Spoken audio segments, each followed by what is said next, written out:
This is Joe Wayne with the Anti-COINTELPRO Show, and this is your lesson for today. And today's lesson, folks, is going to be the lesson of the devaluation of the U.S. dollar.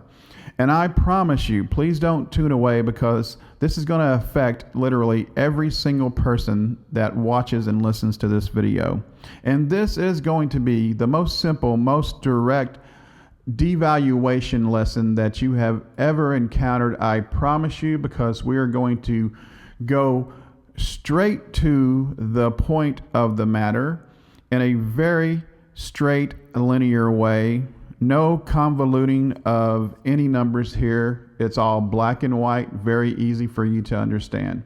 So what we're going to study here today is the historical price of the dollar in relation to gold. And in 1833, you will notice, folks, that the price per 1 ounce of gold was $18.93. And this was in 1833. Well, it stayed relatively around the same mark between $18.93 to $18.99 up until 1920, where it jumped about $1 and some change to $20.68. So it stayed relatively the same.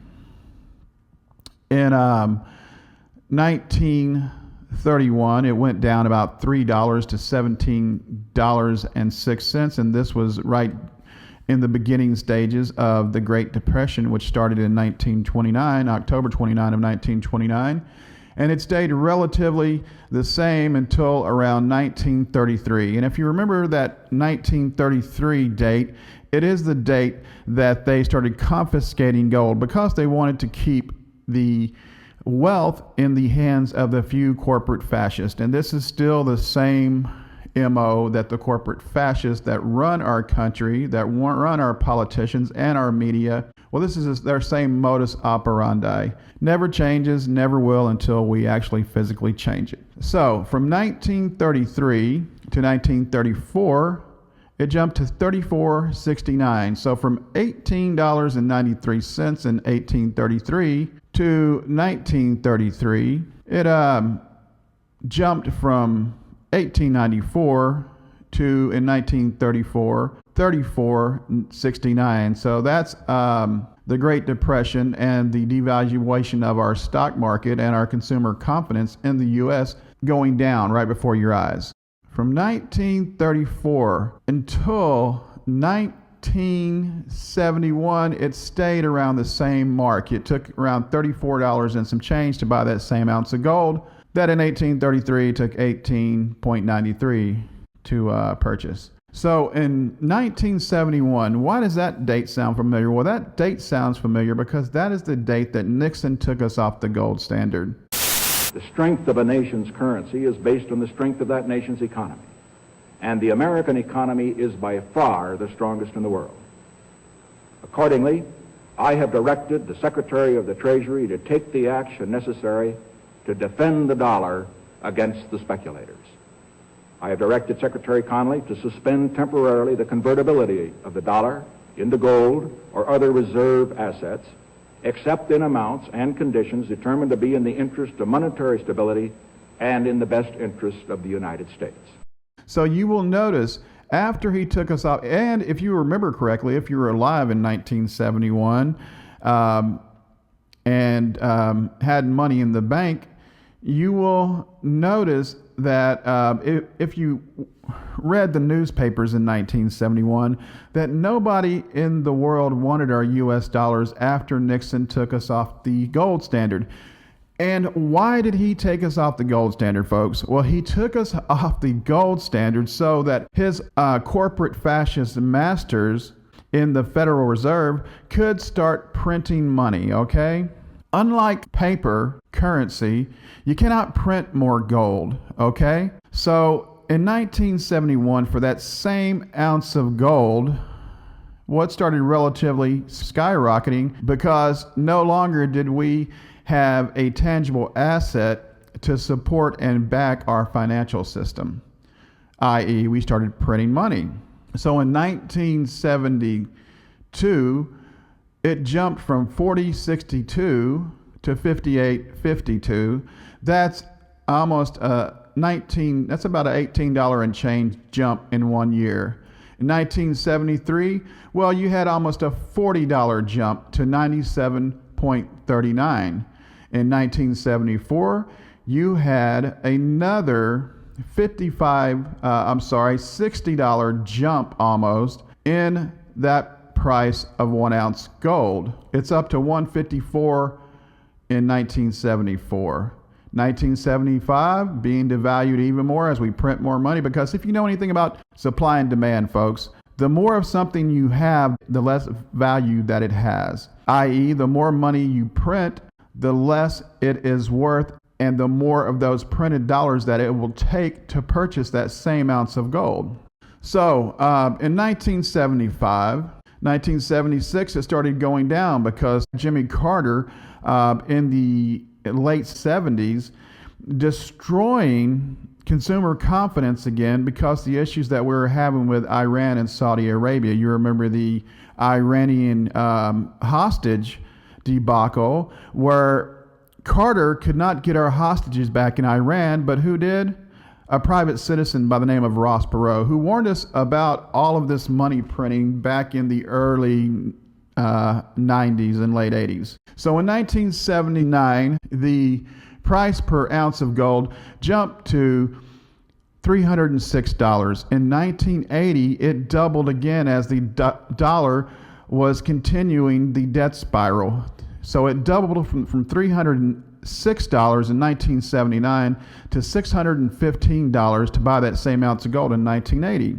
From 1981 until 2006, the price of gold stayed at around $400 and some change. In 2006, it jumped up $200, and that was because of the housing market crash. And what caused that was the banks lending money, being forced to lend money to people they knew could never pay it back, okay? People they weren't even allowed to get credit checks on. And the responsible parties for this debacle were Fannie Mae and Freddie Mac, and people like Franklin Raines, who were corporate tools of the corporate fascists that run our country, printing money hand over fist, giving loans to people for houses they knew could never pay it back. So in 2008, it jumped to $871, okay? So once again, this is not inflation, this is devaluation of our dollar. And what happened in 2008? It was the banking collapse, okay?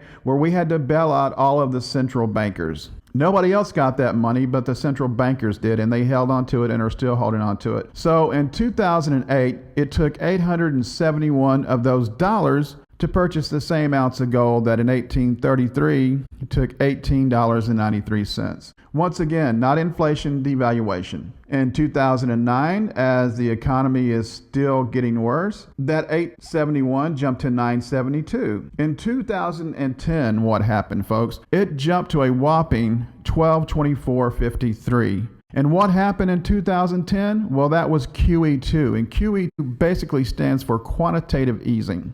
In layman's terms, money printing. But in 2010, folks, we have entered the computer age and are firmly entrenched in digital currency. So now you don't have to physically print money like you did back in Nixon's era. Well, now you can simply add zeros or take away zeros and either bolster a country's economic outlook, or you can diminish it by a simple flick of the wrist, by a simple input of zeros. In 2011, it jumped to a whopping $1,571. So from 1833, it took $18.93 US dollars to buy 1 ounce of gold. In 2011, it jumped to $1,571 to buy that same amount of gold. So this is the dollar devaluation right before your eyes in black and white. We're back down to the 2010 levels, and that is simply because of the QE to infinity that they keep forcing on America. Rather than owning up to their responsibility and taking the hit, they're making the problem worse. So what's going to happen with the economic collapse, the impending economic collapse? A lot of experts are talking about the dollar devaluation and the collapse of the dollar hitting us so hard that the price of gold is going to skyrocket to $12,000 or more. And basically what that means is that you will have, after the collapse, during the collapse, 10% of your wealth left. If you're lucky, you'll have 10%. This is the dollar devaluation. This is money printing to infinity. And the more you print, the less value it has. Guess what? You can't print gold. You can't print silver. And this is why silver, folks, is going to go back to its historical values of 2.5 times the value of gold. Believe it. The reason silver has been manipulated, in my opinion, to such a crazy low, which is great for me. I'm really poor, so I really appreciate it. But the reason it has been manipulated is because the amount of silver that is needed in our auto industries, in our computer electronic industries, in our solar power alternative energy industries, we use astronomical amounts of silver. And why do we do that? We do that because silver is the best conductor of electricity, okay? And in the end, that is the number one needed resource in this world is energy. We need energy to fuel our cars. We need energy to fuel our houses. We need energy to fuel our very bodies. So that is the most valuable commodity is energy. And that is why silver has been devalued, is because the corporate world needs silver so bad to conduct and transmit that energy in their products. But they have to make it affordable enough so that they can still push those products on the public. This is Joe Wayne with the Anti-COINTELPRO Show with your dollar devaluation lesson. Good day.